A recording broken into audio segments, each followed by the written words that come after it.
عمار بن یاسر بڑا شروع میں کلمہ پڑھا. ان لوگوں نے بڑی تکلیفیں اٹھائیں جنہوں نے آغاز اسلام میں کلمہ پڑھا. حالات اور طرح کے اذیت، میرے حضور کو بڑی اذیتیں دی جاتی تھی. ابو لہب، عقبہ بن ابی معیط، یہ حضور کے دو ہمسائے تھے. کچھ نفسیاتی تکلیفیں لوگ دیتے ہیں، ذہنی طور پر پریشان کرتے ہیں. مزاج ہوتا ہے.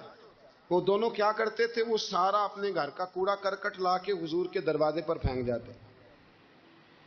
نبی کریم صلی اللہ تعالی وسلم فرماتے تھے کیا خوبصورت حق ہمسائیگی ادا کرتے ہو، کیا اچھا تم حق ہمسائیگی. اور دونوں طرف کے ہمسائے تکلیف دیتے، اذیت دیتے، حضور کو پریشان کرتے. حضرت عبداللہ ابن مبارک رحمۃ اللہ علیہ کا ہمسایہ بھی اسی طرح کرتا تھا. وہ اپنے گھر کا سارا گند کچرا اٹھا کے آپ کے گھر میں پھینک دیتا. ایک دن بھی پھینکا، 2 دن بھی پھینکا، 3 دن بھی پھینکا، 4 دن بھی پھینکا، 5 دن بھی پھینکا. مہینوں بیت گئے، مہینوں بیت گئے. ایک دن کہنے لگا میں روز کچرا پھینکتا ہوں. خود ہی کہنے لگا آپ کو تکلیف نہیں ہوتی؟ آپ فرمانے لگے میں نے ایک برتن رکھ دیا، ایک جھاڑو رکھ دیا ہے. جب تو کچرا پھینکتا ہے تو میں اٹھا کے باہر پھینک آتا ہوں. اب تو بند نہ کرنا، اس لیے کہ مجھے عادت ہو گئی ہے. اب میں نے اپنے ٹائم میں سے نا ٹائم اس کچرے کو دینا شروع کر دیا ہے. اب تو بند نہ کرنا، اس لیے کہ مجھے اب اس بات کی عادت ہو گئی. اب میں روز اٹھاتا ہوں اور اٹھا کے ذرا باہر پھینک آتا ہوں. میں عادی ہو گیا ہوں تیری اذیت کا، اب میں تیری تکلیف کا.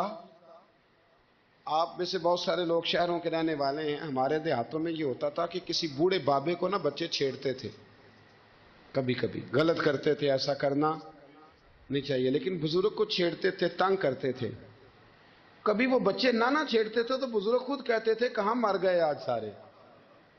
اصل میں وہ پیار ہوتا تھا، وہ پیار لگ جاتا تھا، بتاتے نہیں تھے. لیکن علاقے کے بچوں کے ساتھ نا وہ غصہ ہوتا تھا، وہ چھیڑتے تھے. لیکن نا کئی دفعہ کوئی بندہ دشمنی کرتا ہے تو بندے کو اللہ کے قریب کر دیتا ہے. سجدے کا ذوق بڑھ جاتا ہے، عبادت کا مزاج بڑھ جاتا ہے، انسان کی طبیعت کے اندر خاص قرب آتا ہے. حضرت عمار بن یاسر رضی اللہ تعالیٰ عنہ فرماتے ہیں کہ بڑی تکلیف دیتے. حضرت عمار بن یاسر رضی اللہ تعالیٰ عنہ کی جو والدہ ہیں وہ اسلام کی پہلی شہیدہ ہیں. حضرت سمیہ ان کا نام تھا، اسلام کی پہلی شہیدہ. ان کے زیر ناف ابو جہل نے نیزہ مار کے انہیں شہید کر دیا. حضرت عمار بن یاسر رضی اللہ تعالیٰ عنہ فرماتے ہیں کہ میرے والد کو اتنی تکلیفیں دی گئیں کہ وہ ان اذیتوں کی وجہ سے دنیا سے پردہ کر گئے. حضرت عمار بن یاسر کو خود کافر اتنا مارتے تھے کہ وہ اپنے حواس کھو بیٹھتے تھے اور ایسی باتیں کرتے تھے کہ سمجھ نہیں آتی تھی کہ یہ عمار بن یاسر بول رہے ہیں. اتنی سخت اذیت دیتے، اتنی سخت. دکھ قبول محمد بخشا، راضی رہن پیارے. دکھ قبول محمد بخشا، بس راضی رہن. اتنی تکلیف دیتے کہ حضرت عمار بن یاسر حواس کھو بیٹھتے، تکلیف میں آتے. بڑا سہا، بڑا برداشت کیا. ایک دن میرے رسول پاک تشریف لائے اور حضور نے کہا او آل یاسر میں تمہیں مبارک دینے آیا ہوں، رب کریم نے تمہارے لیے جنت میں مکان بنا دیے ہیں. حضور نے تمہارے لیے، اللہ نے تمہارے لیے جنت میں مکانات، تمہیں مبارک ہو. تمہاری اذیتیں، تمہاری تکلیفیں، تمہارے درد، تمہاری راتیں کام آ گئیں. مالک نے تمہارے لیے مکانات بنا دیے ہیں، حالات ٹھیک کر دیے ہیں، طبیعتوں میں بہتری آ گئی ہے. میرے محبوب کریم رؤوف الرحیم سید عالم نور مجسم شفیع معظم آقا دو عالم صلی اللہ تعالی علیہ وسلم نے انہیں خوشخبری سنا دی. حضرت عمار کہتے ہیں پھر حالات بدلے. پھر میں نے جو مجھے اذیتیں دینے والے تھے میں نے انہیں گڑھوں میں گرتے دیکھا. آپ فرماتے ہیں ابو جہل کی لاش اٹھانے والا بھی بدر میں کوئی موجود نہ تھا. اور ابو لہب جو مجھے تکلیفیں دیتا تھا وہ مکے کے چوک میں مرا ہوا پڑا تھا، پر کوئی اس کے قریب جانے والا. میرے رسول پاک کی بات نہ ستارے بھی مانتے، چاند بھی مانتا ہے، سورج بھی مانتا ہے. حضور اگر سورج کو کہنا واپس آ، حضرت علی نے نماز پڑھنی ہے تو وہ آ جاتا ہے. اور اگر حضور فرما دیں چاند کو 2 ٹکڑے ہو جا تو وہ 2 ٹکڑے ہو جاتا ہے. سورج بھی بات مانتا ہے, چاند بھی بات مانتا ہے. یہ سارے میرے رسول کریم علیہ السلام کے غلام ہیں. جہاں جہاں تک رب کریم کی خدائی ہے وہاں میرے حبیب کی مصطفائی ہے. حضور وہیں چاہتے نا, وہیں چاہتے. تو حضرت عمر اگر حکم دیں تو زمین تیل واپس کرتی ہے, تو حضور حکم دیتے تو وہ کافر اندر دھنسا لیتی زمین. سارا کام اسی وقت ہو جاتا. لیکن حضور نے کیا فرمایا؟ جب عثمان بن طلحہ نے کہا نا کہ آپ کو چابی نہیں ملے گی, اللہ کے رسول نے فرمایا عثمان ایک وقت آئے گا جب یہ چابی تجھ سے میں لوں گا, اور جس کو میرا دل کرے گا میں اسے دوں گا. ایک وقت آئے گا کہ یہ میں تجھ سے لوں گا, اور پھر جس کو میرا دل چاہے گا میں اس کو وہ چابی دوں گا. میرے نبی کریم رؤوف الرحیم سید عالم صلی اللہ علیہ وسلم نے وقت دیا. کتنا وقت لگا؟ 2 دن, 4 دن, 5 دن, 10 سال لگ گئے. حضور نے مکہ کو فتح کیا, حضور تشریف لائے. وہی چابی عثمان بن طلحہ کے پاس تھی. محبوب کریم نے بت توڑنے تھے, کعبہ کون سے پاک کرنا تھا. فرمایا لاؤ نا چابی کدھر ہے. عثمان کہتے ہیں حضور نے تو بات نہیں جتلائی, پر مجھے وہ لفظ یاد تھے کہ عثمان ایک وقت آئے گا. ایک, سمجھیے گا بات کو, ایک وقت آئے گا جب چابی میں لوں گا, اور پھر جس کو میرا دل کرے گا میں اسے. پھر وقت آ گیا, پھر حضور نے چابی لے لی, پھر نبی پاک نے بت توڑے. اور قربان جاؤں مدینے والے محبوب کے طریقے پر فدا ہو جائیں حضور علیہ الصلوۃ والسلام کے کمال درگزر پر. جب حضور فارغ ہوئے نا بیت اللہ کو صاف کر کے, تو فرمایا کدھر ابھی عثمان بن طلحہ؟ وہ آئے تو حضور فرمانے لگے یہ چابی پہلے تیری خاندانی وراثت تھی, پھر میں نے اپنے وعدے کے مطابق لے لی, اب میں تمہیں واپس کر رہا ہوں. اب یہ چابی میں تمہیں واپس کر رہا ہوں, میں یہ چابی میں تمہیں دے رہا ہوں. لہذا اب تیری نسل سے بھی قیامت تک کوئی نہیں لے گا, میں تمہیں یہ چابی دے رہا ہوں. تو بھائی وقت کا انتظار کریں. اور عثمان بن طلحہ کہتے ہیں میں نے حضور کا یہ کمال کرم دیکھا تو میں کلمہ ہی پڑھ گیا, میں مسلمان ہی ہو گیا. وقت کو دیکھیں, وقت کا انتظار کریں, آنے والا ٹائم دیکھیں. ہم نا ٹائم نہیں دیتے, ہمیں جلدی بڑی ہے. کاروبار ٹھیک ہو جائے تو شام کو ہو جائے, بچہ تندرست ہو جائے تو پھر شام کو ہو جائے, مخالفین ٹھیک ہو جائیں تو شام کو ہو جائیں. ہمارے سارے کام شام سے پہلے, بلکہ جو ولی بننا چاہتا ہے وہ بھی کہتا ہے 1.25 گھنٹے میں بنا دو, لیٹ نہ کرو. کیونکہ بہت سارے تو کہتے ہیں یہ ایک نظر کریں. میں نے کہا آپ کوئی عمل بھی کریں نا, آپ تھوڑی محنت بھی کریں نا. کہتے ہیں ایک نظر کریں. ہمارے درویش کہا کرتے تھے کہ آج کل مرید کہتے ہیں نہ نماز پڑھاؤ, نہ روزہ رکھاؤ, نہ وظیفہ کراؤ, نہ کوئی اور کام کراؤ, سانو میں ایویں ہی بخشاؤ. تو بھئی اللہ نے خود 5 نمازیں فرض کی, رمضان کے روزے فرض کیے ہیں, زکوٰۃ فرض. تو جب اللہ نے ذمہ داریاں لگائی ہیں تو پھر کون ہے جو بغیر ذمہ داریوں کے آگے جائے. تو اپنی زندگی میں چیزوں کو سمجھے, غور کریں. وقت آپ کو دینا ہے, اور جب آپ وقت دیتے ہیں تو بہت سارے معاملات ٹھیک ہو جاتے ہیں. حضرت عمار کہتے ہیں ایک وقت وہ تھا اور ایک وقت یہ ہے. جب دونوں وقتوں کو دیکھتا ہوں تو کہتا ہوں الحمدللہ رب العالمین. یہ ساری تعریفیں اس رب کے لیے ہیں جو تمام جہانوں کو پالنے والا. وقت دیں, معاملات کو ٹائم دیں. آپ دیکھیں اللہ تبارک و تعالی بڑا کریم ہے. وقت کے ساتھ جب چیزیں تبدیل ہوتی ہیں اپنے ٹائم کے. حضرت بلال حبشی رضی اللہ تعالی, بڑا مشکل نہیں, اکیلا آدمی, غریب آدمی, مکے کے سارے سرداروں کے قابو آ گیا. حضرت حسان میں نے خود اپنی آنکھوں سے دیکھا, حضرت بلال کے گلے میں رسی ڈال کے بچے کھینچا کرتے تھے. بڑا مشکل نہیں, اکیلا آدمی, غریب آدمی, مکے کے سارے سرداروں کے قابو آ گیا. حضرت حسان میں نے خود اپنی آنکھوں سے دیکھا, حضرت بلال کے گلے میں رسی ڈال کے بچے کھینچا کرتے تھے. یار خاصا مشکل کام نہیں. امیہ بن خلف ڈنڈوں سے مارتا ہے, آپ کے ہاتھ اور پیر چارپائی کے نیچے رکھ کے تو اوپر بیٹھے رہتے بڑی بڑی دیر. بڑی تکلیف نہیں, بڑی اذیت نہیں. لیکن حضرت بلال حبشی فرماتے ہیں پھر میں نے وہ سارے دکھ مٹتے دیکھے، وقت بیت گیا۔ وہی امیہ بن خلف ایک دن گھوڑے پہ تھا، گھوڑے اپنے کو تیار کر رہا تھا، لگام ڈال رہا تھا، حضور علیہ السلام گزرے تو فرمایا کیا کر رہے ہو؟ کہنے لگے اس گھوڑے پر بیٹھ کے آپ کو شہید کروں گا۔ تو حضور فرمانے لگے تیاری کر لے، تجھے قتل میں نہیں کرنا ہے۔ پھر جنگ کے موقع پہ نا ہلکی سی خراش لگائی رسول پاک نے اسے یہاں گلے پہ، تڑپتا تھا، روتا تھا، سسکتا تھا۔ لوگ کہتے تھے امیہ کیا ہو گیا، اتنا سیانہ بندہ یہ کیا کرتا ہے؟ تو کہنے لگا تمہیں پتہ نہیں مجھے تکلیف کتنی ہے، ضرب تو چھوٹی ہے پر تمہیں پتہ نہیں لگائی کس نے ہے تو چھوٹی پر تمہیں خبر نہیں کہ لگائی کس نے ہے، کس نے یہ ضرب لگا دی ہے۔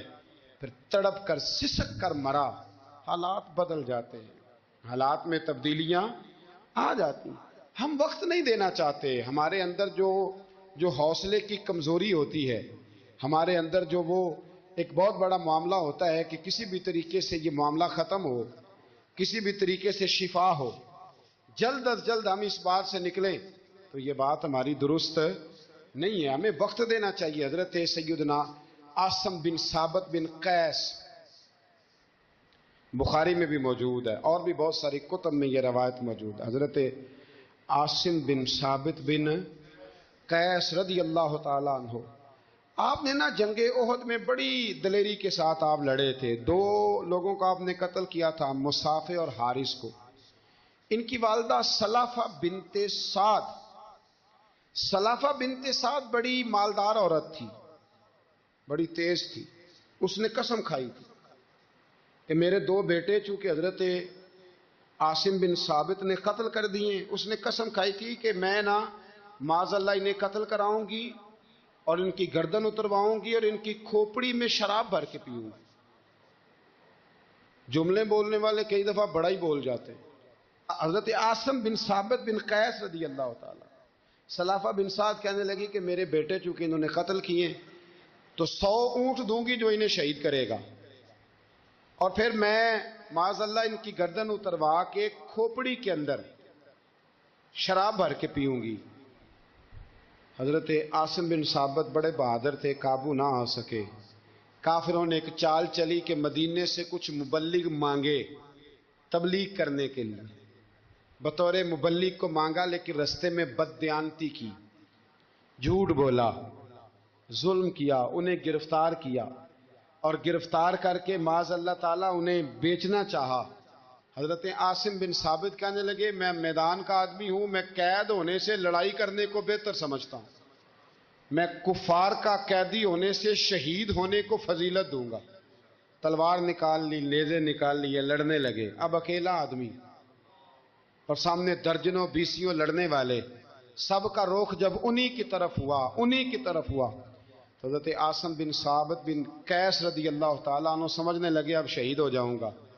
تو آپ نے ایک دعا مانگی، کہنے لگے اے اللہ میرے بدن کی حفاظت کرنا، اے اللہ میرے وجود کی حفاظت کرنا، گویا میری لاش کی یہ بے حرمتی نہ کرے، اللہ حفاظت کرنا۔ شہید کر دیے گئے۔ جیسے ہی آپ شہید ہوئے تو اب وہاں تو منت یہ تھی نا معاذ اللہ کے گلا کاٹیں گے اور معاذ اللہ کھوپڑی میں شراب پیئیں گے۔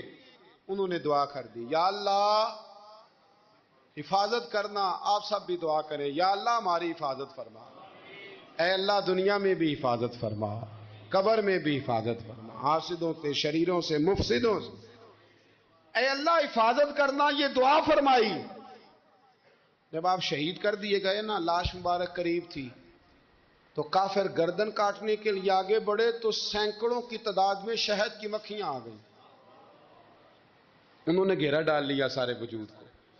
اب کتنی کو مکھیاں اڑائیں؟ ایک کو اڑاتے ہیں 10 اور آ جاتی ہیں، 2 کو اڑاتے ہیں 10 اور ان کا خیال تھا شاید وجود کاٹنے آئی ہیں۔ وہ چلے گئے، کہنے لگے شام کو جب مکھیاں چلی جائیں گی تو دوبارہ آئیں گے۔ لیکن جب مکھیاں اڑی تو انہوں نے وجود کو چھوا بھی نہیں تھا، انہوں نے وجود کی حفاظت کی، دعا مانگی تھی، اے اللہ ان سے میری حفاظت فرما، مجھے ثابت قدم رکھ۔ مکھیوں نے وجود کو چھوا بھی نہیں، اور جب رات ہوئی تو نہ بادل تھے، نہ پانی تھا، نہ ہوا تھی، لیکن اللہ نے پانی بھیجا، بارش آئی، اور حضرت عاصم بن ثابت کی لاش کو بہا کے لے گئی۔ وجود بہا کے لے گئی. سویرے ڈھونڈتے رہے پر ان کا وجود کسی کو ملا. بعد مرن دے مکھڑا میرا ہو جاوے جے تازہ, پھر سمجھ لینا محبوب میرے نے آن پڑے ہے جنازہ. پھر سمجھ لینا محبوب میرے نے آن پڑے ہے. اور ایک شعر پڑھنا دوں چلا گے گولڑا کا, کئی دفعہ پڑھتا ہوں آج پھر نہ کہہ دوں. کہنے لگے بے قدراں کچھ قدر نہ جاتی, کیتی خوب تسلی ہو دنیا دار پجاری زردے کتیاں دے گل ٹلی ہو. بک بک روشن اکھیاں تکیو ویک حویلی کلی ہو. کوچ نصیر آسان جدوں کیتی پہ جانی تر تھلی ہو. تو یاد رکھ میرے بھائی, جب آپ ثابت قدم, حضرت خباب رضی اللہ تعالی عنہ, بخاری میں ذکر ہے, کتب حدیث میں, کتب سیرت میں ذکر ہے. حضرت خباب رضی اللہ تعالی عنہ نے اس وقت کلمہ پڑھا جب ابھی 5 لوگ کلمہ پڑھتے, کل بندے السابقون الاولون. آپ فرماتے ہیں جس عورت کا میں غلام تھا نا, ام انمار اس کا نام تھا, وہ مجھے بڑی سخت سزائیں دیتی تھی. آپ لوہار کا کام کرتے تھے. سلاخیں, آپ کو پتہ ہے لوہار سلاخ رکھتا ہے پہلے آگ میں بھٹی میں, پھر وہ جب پوری طرح تپتی ہے پھر کچھ بنتا ہے. لوہار کا کام کرتے تھے. آپ فرماتے ہیں ام انمار میرے ساتھ یہ کرتی کہ مجھے سخت اذیت دیتی, کلمہ چھوڑنے پر مجبور کرتی. ایک دفعہ تو ایسے ہوا کہ اس نے کافروں کی ڈیوٹی لگائی. میں گلی سے گزر رہا تھا, مجھے نہیں پتا تھا ان کی پہلے سے تیاری ہے. انہوں نے کوئلے جلا کے رکھے ہوئے تھے. مجھے پکڑا, میرا کرتا زبردستی اتارا, کوئلوں پہ لٹا دیا اور میرے وجود پر وزنی پتھر رکھ دیے. فرماتے ہیں میری چربی پگھلی تو کوئلے بجھے. یہ شہادت گاہ الفت میں قدم رکھنا. لوگ آسان سمجھتے ہیں مسلمان ہونا, زخم پہ زخم کھا کے جی گھونٹ پی آہ نہ کر لبوں کو سی. یہ عشق ہے کو دل لگی نہیں, اس میں بڑی برداشت کرنی پڑتی ہے. آپ فرماتے ہیں کہ حضور علیہ السلام نہ خانہ کعبہ کی دیوار کے ساتھ ایک لگائے بیٹھے تھے. میں ایک دن حاضر, مجھے بڑی تکلیف دیتے تھے. کہتے ہیں جب میں کام کر رہا ہوتا تھا تو میری مالکن آتی تو وہ نکال کے نا سلاخ تو میرے سر پہ رکھ دیتی. میرا سارا وجود زخمی تھا. حضور خانہ کعبہ کی دیوار سے ٹیک لگائے بیٹھے تھے, میں حاضر ہوا تو محبوب کریم بھی اٹھے. تو حضور علیہ السلام سے میں نے عرض کی حضور دیکھیں مجھے کتنی تکلیف دی جاتی. تو ابھی فرمانے لگے بس اتنی. پر میں تم سے پہلے لوگوں کے سروں پر آرے رکھ کے 2 حصوں میں چیر دیا جاتا تھا. لوہے کی کنگھیوں سے ان کے وجود ادھیڑ دیے جاتے تھے پر وہ سی نہیں کرتے تھے, اف نہیں کرتے تھے. میں خبردار بس اتنی. اور پھر میرے حضور نے ہاتھ اٹھائے, کہا اے اللہ خباب کی مدد فرما, اے اللہ خباب کی.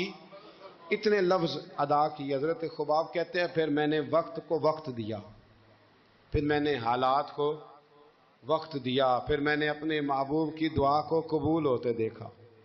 فرماتے ہیں وہ میری مالکن جو مجھے تکلیف دیتی تھی, اذیت دیتی تھی, پھر اس کا حال یہ تھا کہ اس کے سر میں درد اٹھا, اور جس طرح کتا چیختا ہے جب اسے مارا جاتا ہے تو وہ چلاتا ہے, اس طرح وہ آوازیں نکالتی.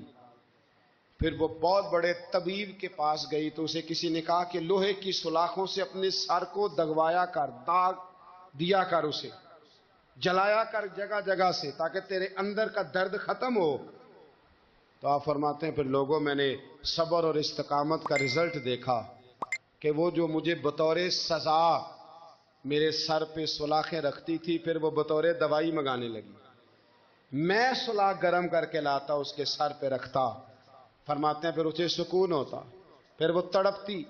اور چونکہ مجھے تو وقت یاد تھا نا, کہتے ہیں لیکن میں مصطفیٰ کریم کا کلمہ پڑھتا تھا, میں نے کبھی دوبارہ پلٹ کر اسے یہ بات یاد نہ کرائی.